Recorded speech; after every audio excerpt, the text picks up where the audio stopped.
Here? Yeah.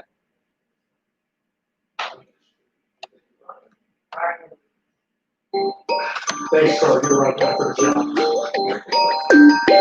Without a shadow of a doubt, it's the Crumpet Show in social media history. I want to welcome you to the war zone.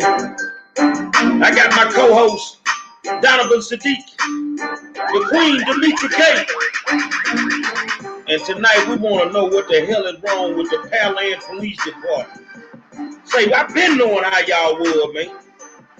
That's why I moved from the body there. Before I ended up in a penitentiary. But it's going down in Pearland. You better watch these people with your kids, man. Let's get into it. Say, man, I want to welcome you to another edition of the War Zone. I am the 5-star general, and as usual, I want to thank you guys for tuning in. Without y'all, we wouldn't be able to do what we normally do. I see my co-hosts in the building, Donovan Sadiq and Demetri K. And tonight we got a pissed off parent. We're going to dedicate this whole week to people that have had incidents with local police departments all over the country. You can email us. I mean, you can inbox us and we'll get you on the show. If we have to have more than one person on the show, then we want to be able to get y'all on the show so y'all can talk about it. And please don't be afraid to do it. Don't be afraid to do it. We got to expose these people. But I tell you what, a lot of people, you know, I don't know what's going on with these phones right now, but I made it to Oklahoma City. I'm here. I'm going to be here a few days and bunk on down there to Tulsa and see what's going on. What's going on, Demetri? You got it. Well, everything is going on. And like you said, many of us are experiencing some sort of phone connection problems. We can text and get on social media, but we can't necessarily make phone calls. So I guess I don't know. Of course, you see a lot of people out there, oh my God, it's the man. They're trying to do this to us. And it's like, knock it off, okay? The phone company is down. So anyway, I'd like to say welcome to Kenetria. And we are going to hear her story and her encounter or experience with the Pearland Police Department. But also, I just want to briefly talk about, I don't know if you guys, well, I know you all have heard, but for everybody who's watching and listening, there appears to be another suicide that took place in Houston. I guess it was yesterday or today. I guess not quite sure when it took place. Sounds like it was a Hispanic male. Of course, they're trying to say that it was suicide, but the press conference or whatever it was I was just watching a minute ago says they're going to, basically do their due diligence because of what's going on. They want to make sure that's what it is before they go ahead and rule it a suicide. They ain't going to do a goddamn thing. So anyway, just wanted to keep you guys abreast of that. I guess we'll follow that and see what else is going on. And Gary, really quick before we get started, tell us what you're doing out there in Oklahoma. First of all, I got a good friend up in OKC in Oklahoma City. We have been communicating. We communicate all the time. Been friends for almost 30 years. And Oklahoma City popped off one night with the rioting and different things like that. Well, Oklahoma City is just a hop, skip, and a jump from Tulsa. So, of course, Trump is coming to town to Tulsa to do what he do. And, my thing I think it's a setup to have busloads of black people going down there and just show up down in OKC and even Tulsa and tell our people, man, let them folk do what the hell they want to do. Let's rebuild Black Wall Street. Don't nobody care what they doing. Let them do what they do. If they want to go sit up in a building and drink Jesus juice and crackers, if that's what they want to do, then go up in there and do it. But our focus needs to be on rebuilding us. So no way in hell I was gonna let my folk walk into a trap. So when you asked me to come, I'm coming. Let's talk. And already having some good discussions with good dude up here in Oklahoma City as we speak. So, just make sure that anytime you go to war, you got to have a reason to go. but you damn sure don't need to walk into a trap. And that's all it boils down to. So that's what I'm down here for. At the end of the day, we want something. Just like we say every night, we want something for our vote. We want something. Floyd's death will not be in vain. So I'm a master negotiator. Sometimes I make people offers they can't refuse. So you can either talk to us or you can deal with the problems that come with it. That's all it is. Well, so I'm glad you did redirect your energy as far as Tulsa is concerned, because I 100% agree with you that we need to focus our energy on rebuilding Black Wall Street or many Black Wall Streets around the nation. Because you truly think about it, everybody going out there to try to combat Trump and the MAGA crowd, you're going to spend money on hotels. You probably have to rent a car to get out there. You're going to have to eat in a restaurant, and all that is probably owned by white people. So you're funneling more money into the white establishment. So you might as well spend that money, like you said, trying to rebuild our own stuff. And so let's go ahead and get into the reason why we're here. So Kenetria, tell us what had happened was.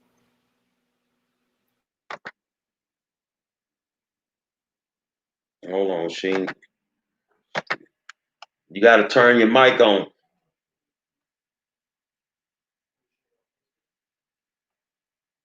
You got to turn your mic on. There you go. There you go. Okay. So on January 4th of this year,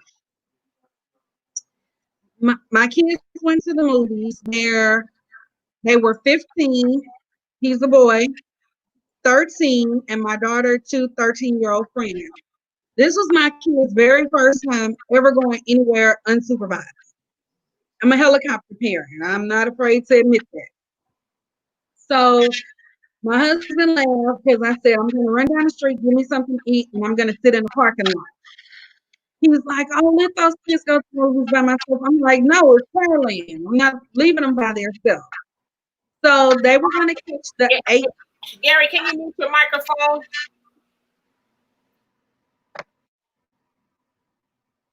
So I'm like, they were going to catch the 8:50 movie because we have been running around. I said, well, that's kind of late. Ask the lady at the ticket booth, will that be okay? So he asked my 15-year-old, I was on the phone sitting in the car. He asked her, will it be okay if we do the 8:50 movie for Knives Out? She said, yes, it ends at like 11:45, 11:30, 11:45. It won't break curfew. So he bought the ticket. So they go into the movie. It's about maybe 8:15. They go into the movie theater. I run down the street, give me something to eat. I come back, I'm sitting in the car. Maybe about 9:15, I get a phone call. Mama, come back and get us. I'm like, well, damn, y'all movie just started. What happened? I see all these kids being ushered out. But while I'm sitting in my car, I see all these Caucasian kids and all these Hispanic kids going into the movie theater. I'm like, oh, this movie theater is packed. These kids having fun. It's right before school lets back in. But I only see Black kids coming out. I'm like, was it a fight or something that happened in there? So my son calls. He's like, you have to come pick us up. I get out the car and I hear the distress in his voice. I said, okay, I'm getting out the car. He's like, out the car. I get out the car. I'm like, what happened? I look at my daughter. She's like shaking. I said, what's wrong with you?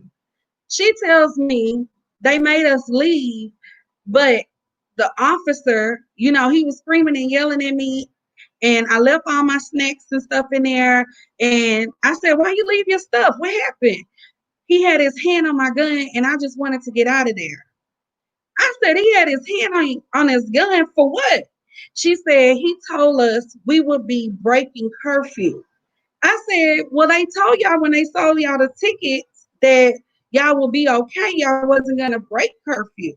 So I go to the ticket booth and I asked the lady, can she send a manager out? Because first off, I didn't understand why he had his hand on his gun, first and foremost. So you have all the African-American kids standing outside. It's cold. It's raining.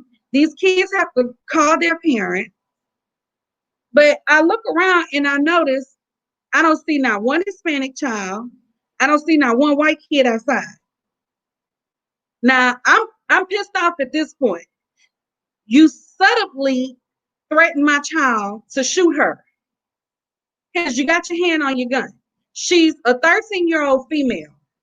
She's only like 5'3". She's 150 pounds. She's built like every other 13-year-old with a whole bunch of curves. Why the hell did you have your hand on your gun? What was your purpose in that? So when the manager comes outside, he's a little Hispanic man. I asked him, what is the problem? Why are all these kids outside? But I was sitting in the parking lot the whole time. I don't see not one Caucasian kid. I don't see not one Hispanic kid. All those kids went inside without adult supervision. Why are they not out here? Well, they're going to be breaking curfew. No, the movie ends at 11:30, 11:45. They will not be breaking curfew. What you have just done is a theft of goods. These kids spent money at the concession stand. These kids spent money on the movie ticket. Well, I can give them money for, I can give them a voucher. Give who a voucher? Because my kids ain't never coming back here. Now, my question to you, sir, is I need your officer to come out here and speak to me. Well, for what? Because he had his hand on his service arm and he was speaking to my child. And I need to know what transpired in that movie theater. Okay, let me go get him. The officer did not want to come out. I said, well, I need for him to come out because I need his name and his badge number. He never came out. I said, well, I need to go in and get his name and his badge number. You can't go in. Why can't I go in? I need his name and his badge number. Is he on duty? Yes, he's on duty. Well, he has to come out because by law, he has to give me his name and his badge number. So I asked my daughter, well, what did he say to you? What was his exact words? She said, I asked him, why did we have to leave? And they're still in here. They don't have parents with them either, and they'll be breaking curfew too. He told me, hurry the hell up and put his hand on his gun. He's screaming at me, telling me, hurry the hell up and with his hand on his gun. She said, well, mama, at that point, I just left everything and just hurry up and left a movie stub ticket. And so when I'm writing my email to the guy, he responds back to me telling me something about loitering. Sir, I don't know who you're speaking of, but your officer went into the theater room to get my children. So how are they loitering when they're in their seats? They're in their assigned seats. You don't loiter when you're sitting down. So while I was there, I made all those children stand in a line and he gave them all vouchers. Because what you did was a theft of service. Those kids spent maybe thousands of dollars with those 30 children buying concessions that they did not get to eat and pay for movies tickets for a movie that didn't get to see. And then the officer refused to come out and give me his name and his badge number, which is unlawful. So, not to cut off, but where is the case now? Where is the situation at now? What's going on with it now? Well, when I went to Pearland Police Department, they're like, well, if you don't have a name and an ID number, what do you expect us to do? And is that someone wants to know, is that the Cinemark in Pearland? Yes, next to the salt grass. Okay, The salt grass. I think what you expect them to do is their job. Yeah. So what's the demographics in Pearland? It's predominantly, I don't know. I don't live in Pearland. I live up the street from Pearland. Well, let me help you with that. What you said, what's the demographics? Mm-hmm. It's too many peckers in the woods. I didn't want to say that. I mean, the reason why I ask is I think it's very important to the story. In predominantly white neighborhoods, I mean, even in 2020, they don't want us there. And then you said the manager was Hispanic. Is that right? Yes. They do the master's bidding a whole lot. So, and and I told him that I didn't want to go angry black woman because I wanted to remain calm because you have, like Maya Angelou say, you have to wear the mask. So I had to wear the mask because I didn't want to be perceived as the angry black woman. But I'm trying to get my point across. It's okay to be the angry black woman because they would have brought it out. I'm gonna tell y'all something what I feel in my heart, and I don't give a damn who get mad at me. They don't want no black people in Pearland. Y'all know they don't want no black people in Pearland. But y'all, every time y'all get a couple of dollars, and I'm not talking about you, Kenetria. I'm talking about every time we get a couple of dollars, we want to run to the lands. We want to run to Sugar Land. We want to run to Pearland. We want to run to Katy, knowing full well them people don't want us out there, man. And I was out in Fresno. That's when I put the sign in the yard and told them you can have this. I'm going back to the hood. But when I say the one you let's just call Pearland a spade because Pearland is as racist as Vada, Texas. The one you seen walking behind me, he's always went to AMC Gulf Point 30. That was they're kid friendly to me. But I'm like, my other two kids, I don't think they was ready for AMC Gulf Point. I was trying something new with them, and I was just like, I'm trying with Pearland and see how they go, and then we'll graduate to AMC. But I was just like, that was a shocker to me because me and my husband have visited a lot and we've never been treated like that. But when I put out the roll call on social media asking parents, I got a lot of parents saying, oh, they always do that. And I'm like, well, would you be willing to bring a case against them? Oh, I don't want to be involved in it. And I'm like, really? Well, that's the reason we get treated like garbage. That's the reason our children get treated like garbage. Well, not mine, because I ain't putting up with it, but they children get treated like garbage. That's the reason they hang us in trees. That's the reason they shoot us dead on the streets, because we don't want to buck the system. Well, and the other part too, and piggybacking off of what Gary said, that's partially why we get treated that way. But the other part is, we need to go and be amongst ourselves, and clearly doesn't sound like, it sounds like you didn't know Pearland, especially the movie theater, was that way. But I think it just really speaks volumes about us not wanting to be around and them as much and trying to partake in their things. I mean, right when you're telling the story, I already knew it was predominantly white. And they don't want us around there, right? And so when I hear the word loitering, what automatically came to my mind is black codes, the black codes that took place in Jim Crow. They got us a lot for loitering, and a lot of us, obviously not us, but our people, went to jail and, was used under the convict leasing program. I mean, just a whole horrible, situation happened to us under those black codes. And so whenever you hear that term loitering used against us, that's where they're getting that stuff from. And obviously the kids weren't loitering because, like you said, they sold them a ticket. They bought, food and all of that. That was just their way of, for lack of better words, racially screwing them over. And so what I would advise you to do, let's finish the story. Did you call corporate? I called corporate, and corporate kept circling me back around to the manager. And I'm like, what part don't you get? I'm having issues with the manager and the police officer. Why do you keep circling me back around to him?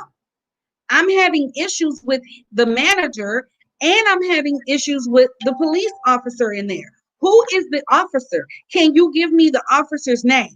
Well, we don't know who the officer is. The officer is hired by the manager at the location. He won't give me his name. So what do you do? I said, well, you know what? Never mind. I'm just going to put out a call on social media to boycott your location. Well, before you do that, would you like some free movie tickets? I'm not coming back to your location. I'm not visiting any Cinemark locations ever. I wish I could have been there with you when they offered you them tickets. Because I'd have told them, no, I don't want them tickets, but you can put these nuts in your mouth.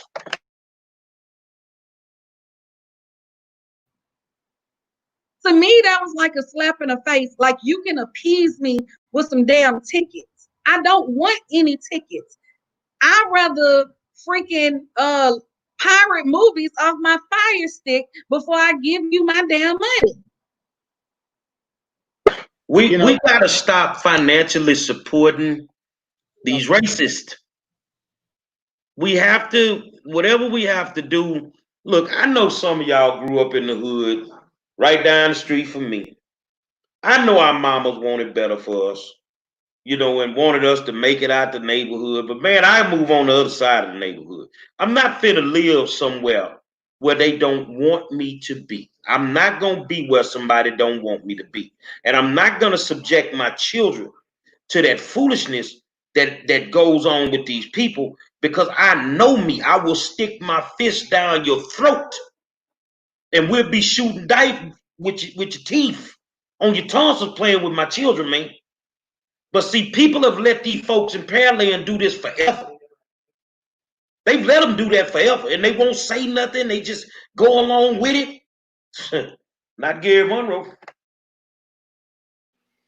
Yeah, I mean, I think, I've had this a similar situation actually happen to my daughter and myself. Went to the movie theater, and we actually went to go see Birth of a Nation, believe it or not. And for whatever reason, they only had 75% of the screen showing. So we went back and forth and told them, hey, we can't see the whole movie. And this went on the whole movie. So finally, after it was over, I went, talked to the manager. She was cool. She gave us some tickets, but I guess it wasn't their ordinary tickets or whatever, the free tickets to come back.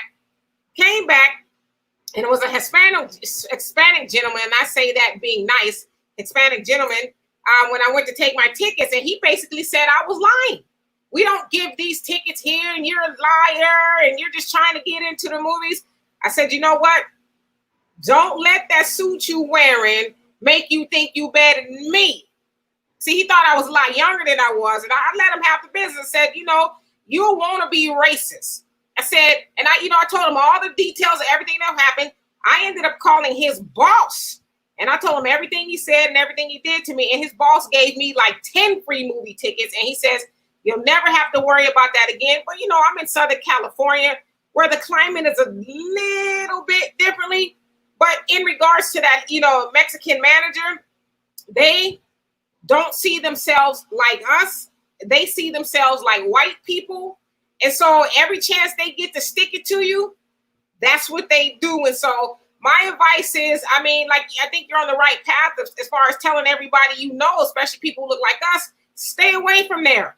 That's not where we belong. They shouldn't get not one more dime of ours. And that's kind of the problem with, the whole civil rights movement. Partially why we're where we are today. It's because we are so busy trying to be with people who didn't want to be with us. And we don't have the neighborhoods to show for it. We don't have stores, hospitals, none of that. Because we gave all our money to them, trying to be up and around them. And so I honestly think you're on the right track. Just tell everybody Tell them the story. Right.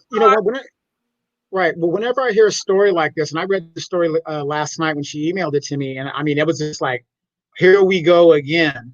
But this is another call. When you hear a mom like Miss Walker's that is here saying a story like that, that goes to show you there's a need for that kind of business. And I'm not hating on anybody. You have a hair business, you got a bunch of beauty salons. We as a people need to be collective and start forming a community that has different types of businesses, so we don't have to spend our money over there. So for those that are down there that can open up a digital movie theater, we need to do that. So we don't have, these moms don't have to go through that kind of stuff. Well, I'm gonna take the hood route on top of you. I'm gonna represent the hood tonight. What we need to start doing when these people disrespect us is put our hands on them. All this talking to them, and man, y'all go deal with the legislation. Disrespect me, I'm gonna slap the teeth out your mouth. That's how I feel about it, man. Because these folk is out of control, man. Like the woman talking crazy to the girl in the store, and then all of a sudden she fired on her. That wouldn't need to happen. All this talking, because they gonna keep doing it. But more importantly, go build you a house in the hood, man. Mm-hmm. Them people don't want you out there. Yeah, let me ask you this, Miss Katrina. From this experience as a mom, and how many kids do you have again, may I ask? I have 3 of my own and 2 step kids. So how many boys, how many girls? 2 boys and 3 girls. Okay. Being Black, I guess it don't matter. But from this experience, what did you tell your kids in regards and how to handle this and how to, deal with it? Okay. So I know y'all know about Willie Lynch. I had a real live Willie Lynch moment in that car. My 15-year-old got in the car and he said, man, that officer made me so mad. I just wanted to steal off on him. And we were coming down 288. And I said, what the F you said? What the F wrong with you? You don't say no stuff like that. Do you know what would have happened to you? And I was going off and I called his daddy and I was like, you need to have a conversation with him. And he talking about he was going to do this to the police officer. And when I got home, I sat in the, I'm sorry, give me a moment. I sat in the car and my husband came outside and he was talking to my son's dad. And I said, I can't believe I just turned into this. Can I curse? I can't believe I just turned into this fucking coon ass nigga like this on my son. He trying to express to me how he felt. And I just took that away from him. Because at that moment, all I could think of, if he had a did that, what would have happened to him? But that was a real live Willie Lynch moment. I don't think that you need to feel like that. Let me tell you how I'm built so you can get it. One of my ex-wives worked at a bank and she would come home frustrated all the time. And one day I told her, I said, man, why don't you just quit? If you can't enjoy where you work, then why you there? Just let it go. Well, the next day, her district manager totally disrespected her. As a husband, you don't get to do that, homeboy. I don't care who she worked for.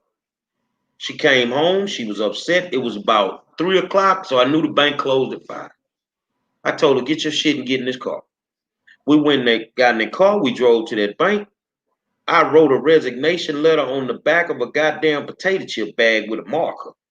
And I walked in that bank and I threw it on that Negro desk and told him she resigns effective immediately. Now bring your punk ass outside. I didn't care nothing about no cops. Let me tell you, this is how I'm built. You don't get to disrespect me. But you as a mama, those are the conversations you have to have with your children in 2020. We have no choice. We don't have people in political, in political positions that will actually do anything to stop this foolishness. So the only thing you can do as a parent is give them the information that's going to help them get home. We'll fight this battle a different way. But see, when it comes to me being a protector, I don't give a damn about no cop, no managers. I'd have kicked that whole goddamn popcorn thing over in that movie if that had been my kids. Because you don't get to disrespect mine, homeboy. But see, when you get to checking them, giving them checkups from the neck up, cop or not, they get to folding up like some paper towels. That was a real pivotal moment. And the next pivotal moment we have, this whole incident changed the way my kids viewed the world. My oldest son, I had him when I was 17. So we grew up together. My other two kids, I had them in my late 20s. So I was a little older and a little more mature. So they were reared a little different. That incident at that movie theater changed the way that they viewed the world. I asked my daughter last week, when all this was happening with George Floyd, what does it mean for you to be Black? What does it mean for you to be a Black woman in the world? And she said, it means that I'm not treated fairly. Like that incident that happened in the movie, it means that I can get put out of somewhere because of the color of my skin, and the white people and the Hispanic people get to stay. It means that if the police stop me, I might not make it home. When I got off the phone with her, when I tell you I cried, I fucking cried for a 13-year-old. A 13-year-old to fucking view the world like that? That's some bullshit. And my mother told me, I don't know where you get this revolutionary shit from you going through. When your kid tell you some shit like that, you'll be a revolutionary too. I want to say this to you.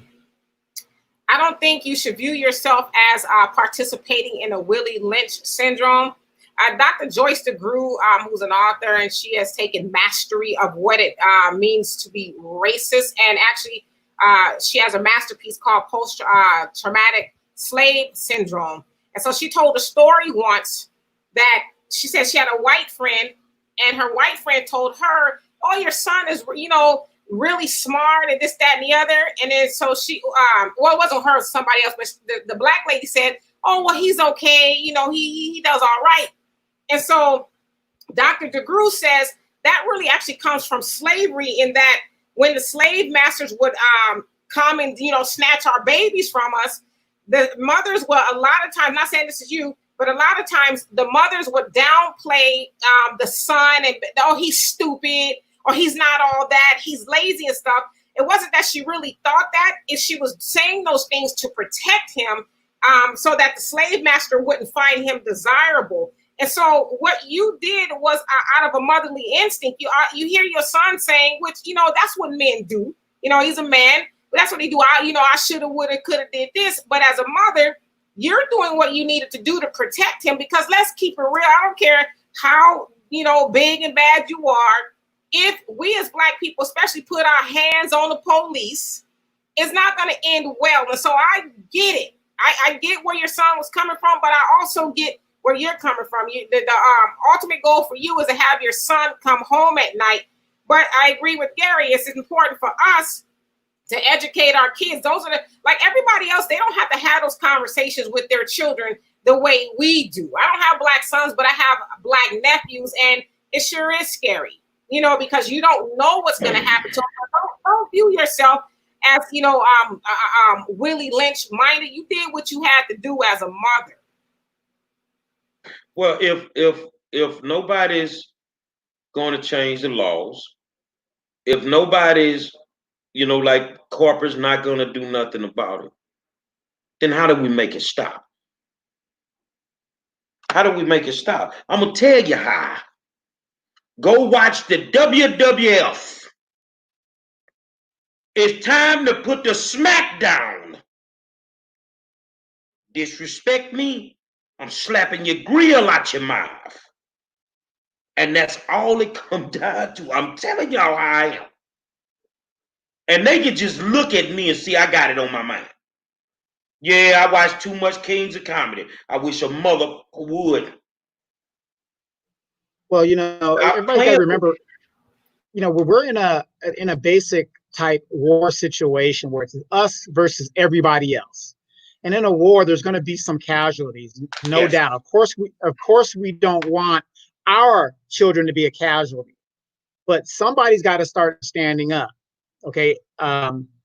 Here's a funny story real quick. And I want to tell you, and Dee knows what I'm talking about. I have a mom that was in the Army, and we're all military. We all go overseas to go fight whoever they tell us to fight. I'm in Afghanistan, I'm in Iraq, I'm all over the place down there, right? Come back home, all these protests are going on. My mom's telling me, you better stay your black ass away from there. Wait a minute, you didn't have no problems with me risking my life fighting for this other man's interest, but I can't fight for my own. And ever since I told my mom that, you know, to stand as a man, I was a young man when I told her that, she understood. Like, yeah, he might get killed, but he's getting killed for a reason of being a man and standing up for his people. So, you know, we should never forget that. You know, for you moms, it is a hard situation to be in, but it's us against everybody. If we don't make this stand now, when do we make the stand? Well, sometimes you got to make that stand. If they hadn't done anything wrong and they sold them that ticket, I'd have told my kids, you stay up in there. Unless you prepared to put out every white kid and every Latino kid, mine ain't coming out. It would have been a problem right there. Well, you know, I'm a little different. Mine would have came out of there, and then I would have explained to them, this is why it's important that we practice group economics and stop trying to be all up and around people who ain't trying to be around us. That I would never, I don't, you know, no shade to anybody else, but I would never force my child in a situation that is adverse to them. Because, you know, I study a lot about the civil rights movement and stuff. And sometimes I find myself getting mad because I'm like, why, what was it with our ancestors that just had to be sitting up at the lunch counters in white people's establishments opposed to sitting in our own? I mean, they like were vehement about being accepted by white people to the point to where it put us where we are now in 2020. And so for me, I would have made my child stay up there. I would have educated her and said, we will never, ever come back here and go anywhere where we're not accepted. In fact, it is more valuable and it would behoove us to be around our own people, put our own black dollars with them, opposed to these racist ass people. Well, me and you never disagree very often, but I'm going to disagree with you because if you knew the area that we're talking about, you would have never sent your child there in the first place. So if you send them to that spot, then goddamn it, stand firm. I'm not pulling them up out of here. You're going to empty this goddamn theater or you're going to leave buying alone. That if you know about Pearland, see, I'm going to be honest with y'all. I don't F with Pearland. I ain't got no business out there. I don't go out there. I don't need to shop out there, kick it out there, nothing. Oh, man, I'm your partner. Come visit me. Guess I'll see you at the hood, man. I'm not going out there for nothing because I know that them people don't want us out there. And don't get to driving around there at night because you won't get your issue at night. Whatever your last name is, you could be a blend real quick in Pearland. I saw someone said, you know, that's right. They took their money, but you know what? To me, that would have been a lesson bought. That'd have been a lesson bought. I would have charged it to the game, and I would say I paid them that money for me to never bring my black ass back here anymore. I mean, because you can make money all day long. Money comes and goes all day. But self-respect, dignity, and knowledge of self, that's something that's priceless. And that's what we really should be teaching our children, opposed to, and I'm not saying this about you, Ms. Walker, but this is what we should be teaching our children, opposed to trying to be, well, they gonna accept us whether we like it or whether they like it or not. Like Donovan said, we was fighting to get some seasonless soup in the civil rights. What the hell we trying to eat their food for? I mean, hell, they don't put no seasoning in their food no goddamn way. But we so busy trying to be up and around them. Well, that's what we've got to change. We've got to change the way we see ourselves. Well, I'm gonna say this here for everybody in TV land. I've always been the dude that was smaller than everybody else. I've always had to fight for everything that I got in life. And me, I don't back down from no fights. I don't give a damn what the situation is. I'm going to stand firm. The best thing I could ever teach my children, I can't speak for anybody else. I teach my children, if you believe that you're right, you stand firm. If you got to go to jail, you stand firm. I'm coming. But you don't let no motherfucker punk you. See, we had an unwritten rule in football. Now, this going to shock some of y'all. I played at Yates, but we had an unwritten rule. You don't lose to no white boy team. If you're going to lose, you better lose to a black team. That was an unwritten rule. I'm telling y'all the truth. So when it comes to white, black, Latino, you don't get to punk me if you ain't black. You don't get to punk me if you black. But that's a high level of punking. And my kids ain't dealing with it. I ain't dealing with it. I ain't dealing with it in the school system. I'm going to war. But again, and Donna, you jump in anytime. I mean, I agree with you to an extent, but why don't we spend that energy in educating ourselves on how we can have our own movie theater instead of trying to figure, like I said, I mean, that's water under the bridge. We've been trying to get white folks to accept us since they brought us over here. They're never gonna do that. So I would rather spend that energy in teaching our people. If I got to string up a sheet on the house in the yard and charge people 50 cents until we get our own movie theater, then that's what we gonna do. Okay. She got that from South Africa. I'm gonna teach black people something right now. I'm gonna teach you something. If you're living in one of these white communities where they don't want you, I want you to put your hands like this here. I'm gonna teach you something tonight. Put your hands like this here. Like that there, like that. You're holding the for sale sign. And stick that bitch in the ground. And get your shit and get up out that neighborhood. I'm gonna show you. I ain't gonna talk to you about it because I did it. I lived in Fresno on the other side of Pearland. And I woke up one morning and I practiced. I was practicing for days until I just stuck it in the ground. Now come sell this house so I can get the hell up out of here and get back to Third Ward. And go ahead, Donovan. No, I was just saying. So, I mean, is there any litigation going on with that? Continued still, or has that been resolved at all?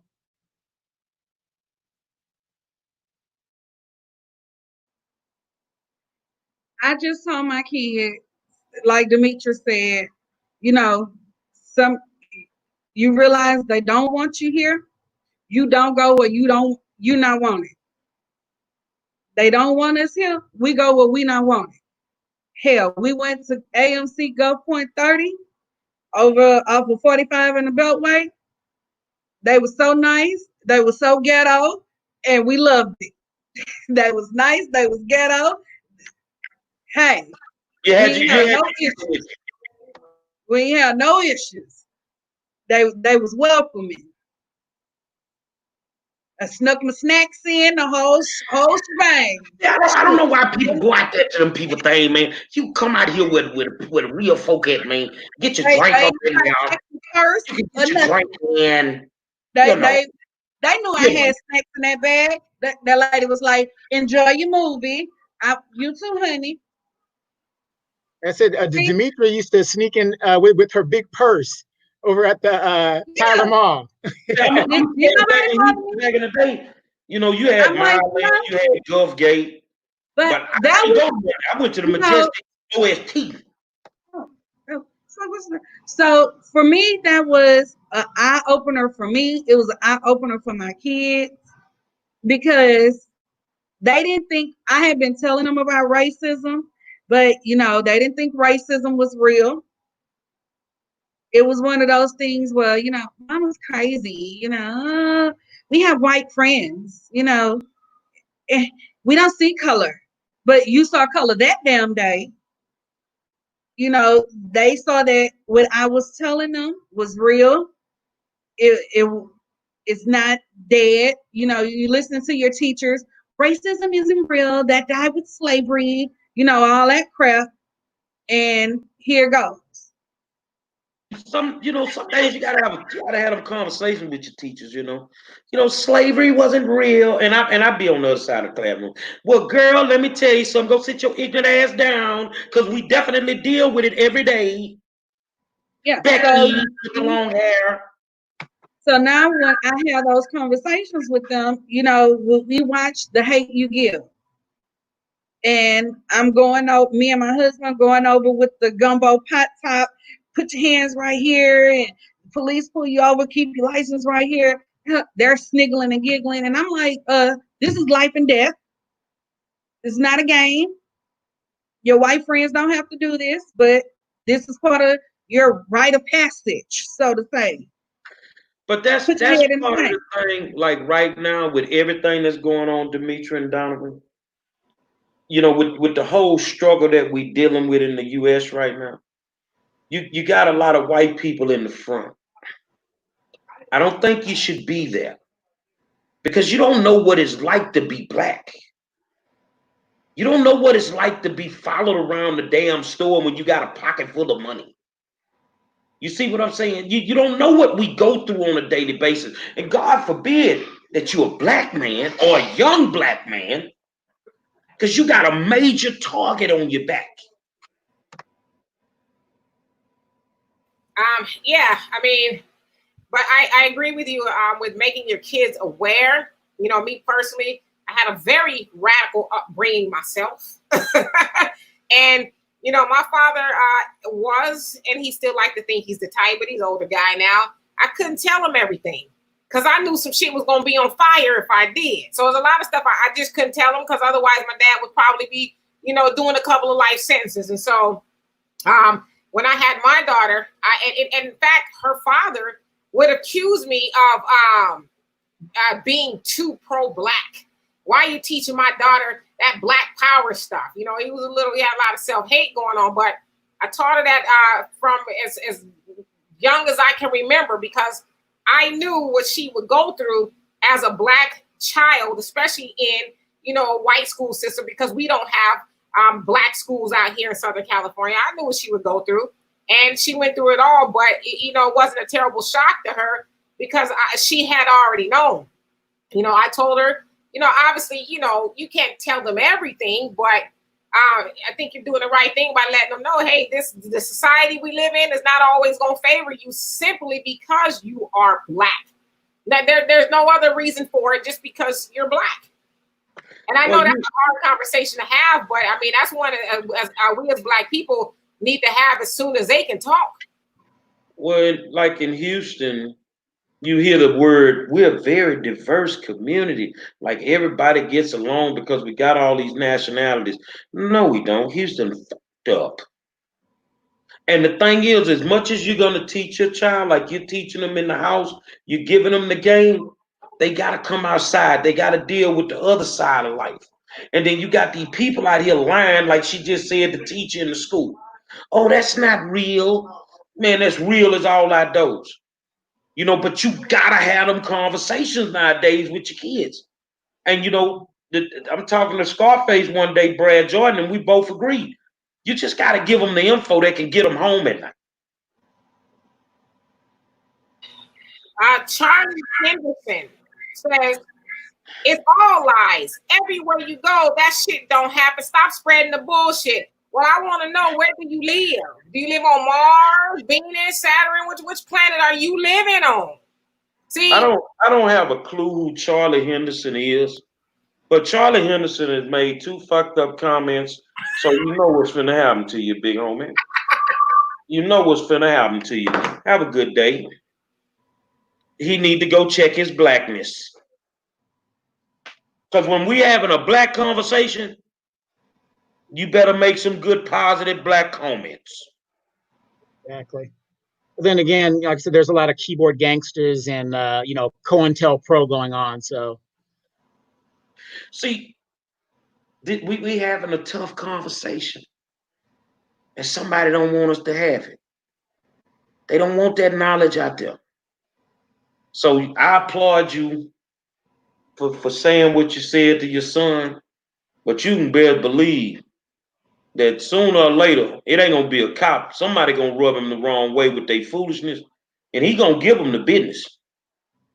It's just in him. He gonna give them the business because he's not gonna put up with that. He's just not gonna put up with it. Right. So, well, how are your kids doing now? They're good. We haven't been to the movies. No, we went to go see Lion King. We went to AMC, Go Point 30 to go see Lion King, but they haven't asked to go anywhere by themselves. My daughter,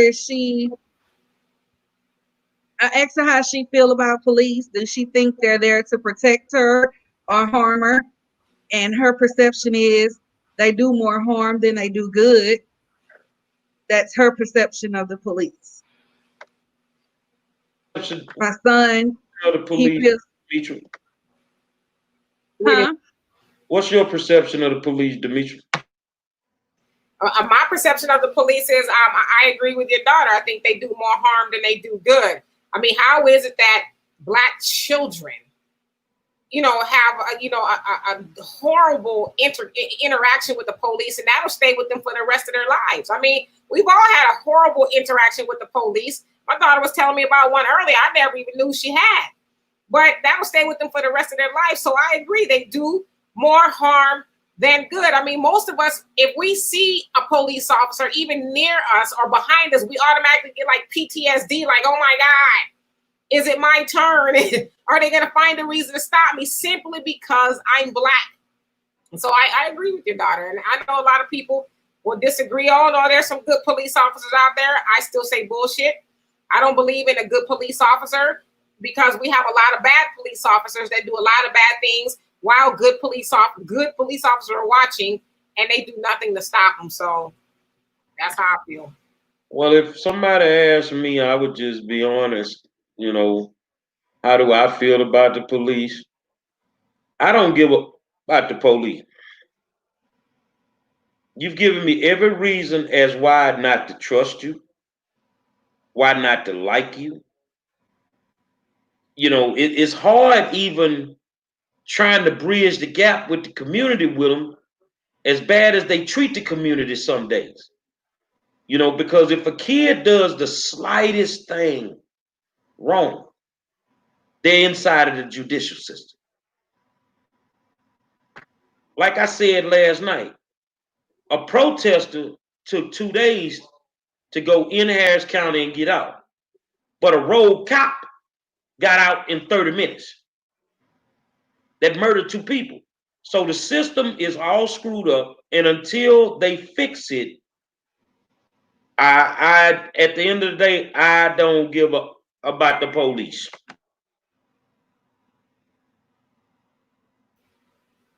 Anonymous, what's your perception of the po-po? You guys know my perception of the po-po. I'm from California, so enough said. Well, just moving forward, I think really right now you are doing the right thing by not letting your children out of your sight. I mean, I know they're, because when I was 13, 12 and all that, we was out and about Hollywood, Venice Beach and all that by ourselves, but it's some funky times now, and I agree with you. I wouldn't let my children out of my sight either, because we've seen and heard a lot of horror stories. And I mean, what can you do? You want to be vigilant at all times. And plus, if you let them go out there now, you're going to be worried the whole time, wondering what's going on and all of that. So do yourself a favor and keep them, close to you. There's not absolutely nothing wrong with that at all. Yeah. I mean, I have a 27-year-old daughter, and I mean, she's grown, but a lot of times, well, she doesn't go out much because we're on the stay-at-home order. But when she did go out, I'd be like, "Hey, where you at? You almost home?" Because she likes to go out. It is, she likes to go out to concerts and stuff too. And if it's past a certain hour and I happen to wake up, I'm like, "Yo, where you at?" So I get it. Well, I want to thank you for coming on the show. and telling people, about your children's experience as well as yours. But as I've said 1,000 times, I told them that goes on in Pearland all the time. Black folk love to go out there and kick it with them people, and they really don't care nothing about us.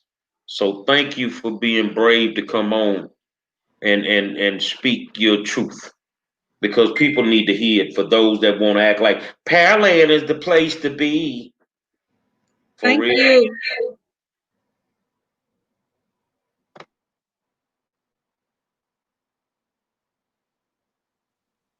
So what do we Thank got? you. What do we got in coming up for the week? Well, tomorrow we're gonna change the monotony. Back in the day, Texas had one of the tallest fraternities in the United States of America. It was called Phi Slamma Jamma. And one of those legendary members, Michael Young from Phi Slamma Jamma, is gonna come through the war zone tomorrow, and we're gonna talk a little basketball, catch up with him, see how his son Joe is doing. I know Joe signed a multi-million-dollar deal overseas to play basketball. And Mike, no matter where he went, Boston Celtics or whatever, he still came back to Third Ward. Could have sent his kids to any other school, and he still ran them through the hood. He ran them through Third Ward, Texas. So we'll have Mike on. But then Wednesday, I know y'all gonna like this. We talking about the ragged cops. Kathy Swillian, 30-year veteran, Houston Police Department, tried to turn in rogue cops. They destroyed her career. The lady can't even be a security guard now. And they say, tell on them, huh? Try to see what happened. Did we ask the chief about that yesterday? He won't talk about that.